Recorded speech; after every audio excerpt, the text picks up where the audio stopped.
મિત્રો, જો હું તમને એક સવાલ પૂછું, તમારી પાસે મોબાઈલ છે, પૈસા છે, સુવિધાઓ છે, પરંતુ શું તમારા મનમાં સાચી શાંતિ છે? આજનો માણસ આખો દિવસ દોડે છે, કામ કરે છે, વિચાર કરે છે, છતાં અંદરથી ખાલીપણું અનુભવતો રહે છે. પરંતુ આશ્ચર્યની વાતો એ છે કે જીવનમાં આ તમામ સમસ્યાઓનો જવાબ હજારો વર્ષ પહેલા જ આપવામાં આવ્યો છે.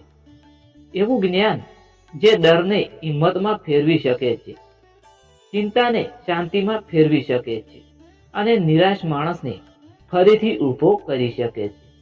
હા મિત્રો, આ દિવ્ય જ્ઞાન છે ભગવાન શ્રી કૃષ્ણ દ્વારા કહેલી શ્રીમદ ભગવદ્ ગીતા. આ વિડીયોમાં આપણે સમજવાના છીએ કે ગીતા આજના આધુનિક જીવનમાં કેવી રીતે આપણને સાચો માર્ગ બતાવે છે અને કેમ આ જ્ઞાન આજે પહેલા કરતા પણ વધુ જરૂરી બની ગયું છે. તો આ વિડીયો અંત સુધી જુઓ, કારણ કે કદાચ આ વિડીયો તમારા જીવનની દિશા બદલી શકે છે. મિત્રો, આજના સમયમાં માણસ પાસે લગભગ બધું છે. પૈસા છે, મોબાઈલ છે, ટેકનોલોજી છે, સુવિધાઓ છે, પરંતુ એક વસ્તુ ધીમે ધીમે માણસના જીવનમાંથી ખૂટી રહી છે અને તે છે મનની સાચી શાંતિ. સવારે માણસ ઉઠે છે ત્યારે મનમાં ચિંતા હોય છે. રાત્રે સુવા જાય ત્યારે પણ મન પ્રશ્નોથી ભરેલું હોય છે. જીવનમાં આગળ વધવું છે, સફળ થવું છે, પરંતુ સાચો માર્ગ શું છે તે સમજાતો નથી. આજના માણસના મનમાં હજારો પ્રશ્નો છે. જીવન શું છે, સાચું સુખ ક્યાં છે અને મનને શાંત કેવી રીતે રાખવું? આ પ્રશ્નોના જવાબ માણસ શોધતો રહે છે. પરંતુ મિત્રો, આ બધા પ્રશ્નોના જવાબ હજારો વર્ષ પહેલા જ આપવામાં આવ્યા છે. તે જવાબ મળે છે શ્રીમદ ભગવદ્ ગીતામાં. ઘણા લોકો માને છે કે ગીતા માત્ર ધાર્મિક પુસ્તક છે, પરંતુ સાચી વાત તો એ છે કે ગીતા માત્ર ધર્મનો ગ્રંથ નથી. ગીતા એક સંપૂર્ણ જીવન માર્ગદર્શન છે. ગીતા માત્ર પૂજા માટે નથી. ગીતા માત્ર મંદિરમાં રાખવા માટે નથી. ગીતા તો જીવનને સમજવા અને સાચા રીતે જીવવા માટેનું એક દિવ્ય જ્ઞાન છે. આજના આધુનિક યુગમાં માણસ ખૂબ ઝડપથી દોડે છે. તે પૈસા માટે દોડે છે, સફળતા માટે દોડે છે અને પ્રતિષ્ઠા માટે દોડે છે. પરંતુ આ દોડમાં માણસ ઘણીવાર પોતાને ભૂલી જાય છે. જીવનનો સાચો અર્થ શું છે તે સમજ્યા વગર માણસ દોડતો રહે છે. ભગવાન શ્રી કૃષ્ણ ગીતામાં કહે છે કે માણસનું જીવન માત્ર ભૌતિક સુખ માટે નથી. માણસનું જીવન એક ઊંચા હેતુ માટે છે. માણસનું જીવન એક આધ્યાત્મિક યાત્રા છે. આ યાત્રામાં માણસને બહારની સફળતા સાથે અંદરની શાંતિ પણ મેળવવી જરૂરી છે. આજના સમયમાં સૌથી મોટી સમસ્યા છે તણાવ. ઘણા લોકો ચિંતા, ડર અને ડિપ્રેશનમાં જીવે છે, પરંતુ ગીતા મનને સંભાળવાનું અદ્ભુત રીત શીખવે છે. ગીતા કહે છે કે માણસનું મન જ તેની સૌથી મોટી શક્તિ છે. જો મનને સંભાળવામાં આવે તો જીવન સરળ બની જાય છે, પરંતુ જો મન અશાંત રહે તો જીવન મુશ્કેલ બની જાય છે. આથી ગીતા આપણને મનને નિયંત્રણ રાખવાની રીત શીખવે છે. આજના સમયમાં લોકો ભવિષ્યની ખૂબ ચિંતા કરે છે. તેઓ વિચારે છે કે આગળ શું થશે, સફળતા મળશે કે નહીં. આવા વિચારો માણસને અંદરથી કમજોર બનાવે છે. પરંતુ ગીતા એક ખૂબ જ મહત્વની વાત કહે છે. માણસે પોતાના કર્મ પર ધ્યાન આપવું જોઈએ, પરિણામ પર નહીં. જ્યારે માણસ પોતાનું કામ ઈમાનદારીથી કરે છે ત્યારે પરિણામ આપોઆપ સારું આવે છે. આ વિચાર આજના સમયમાં ખૂબ ઉપયોગી છે મિત્રો, કારણ કે આજના સમયના લોકો પરિણામ વિશે એટલા ચિંતિત રહે છે કે કામમાં આનંદ જ રહેતો નથી. ગીતા શીખવે છે કે કામને યોગ બનાવીને કરી શકાય છે. જ્યારે માણસ પોતાના કાર્યને ભગવાનને અર્પણ કરીને કરે છે ત્યારે તે કાર્ય ભાર રહેતું નથી. તે કાર્ય એક પવિત્ર સાધન બની જાય છે.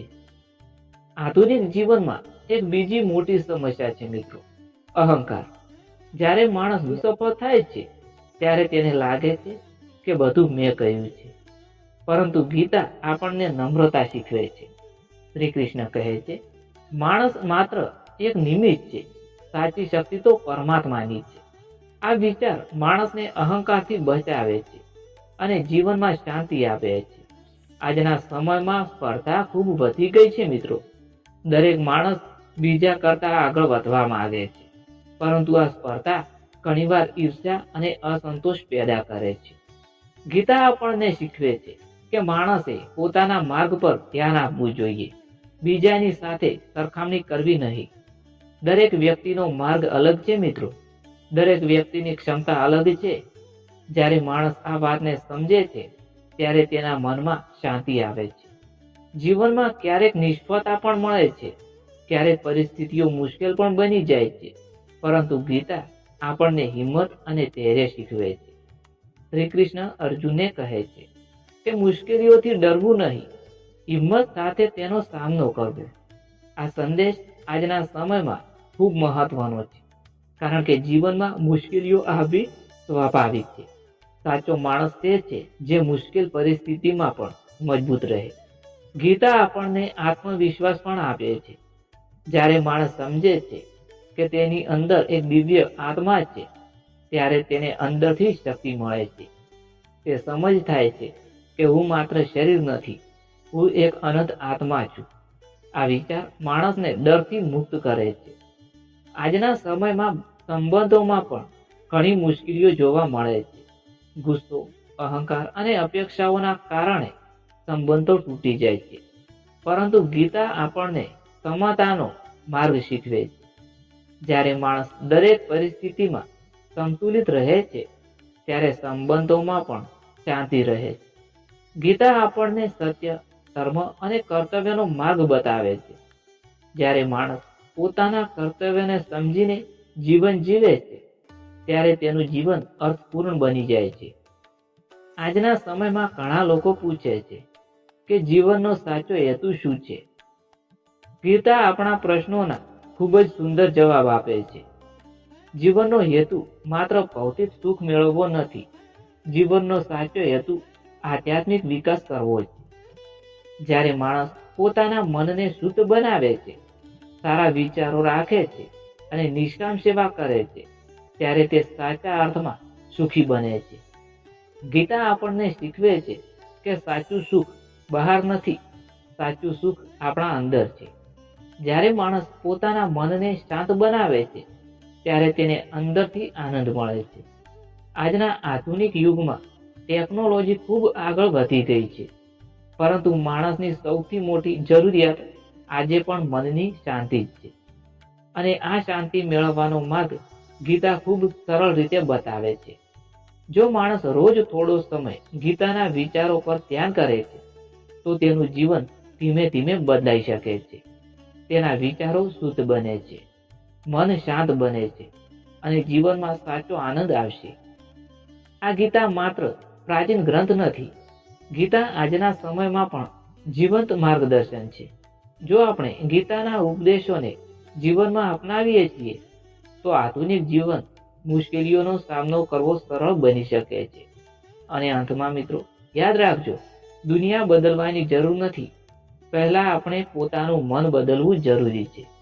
જ્યારે મન બદલાય છે ત્યારે આખું જીવન બદલાઈ જાય છે. અને આ પરિવર્તનનો સાચો માર્ગ આપણને બતાવે છે ભગવાન શ્રી કૃષ્ણની દિવ્ય વાણી, શ્રીમદ ભગવદ્ ગીતા. ધન્યવાદ દોસ્તો. જય શ્રી કૃષ્ણ, જય શ્રી મહાકાળીમાં, જય શ્રી સતીમાં, જય ગોગાજી મહારાજ.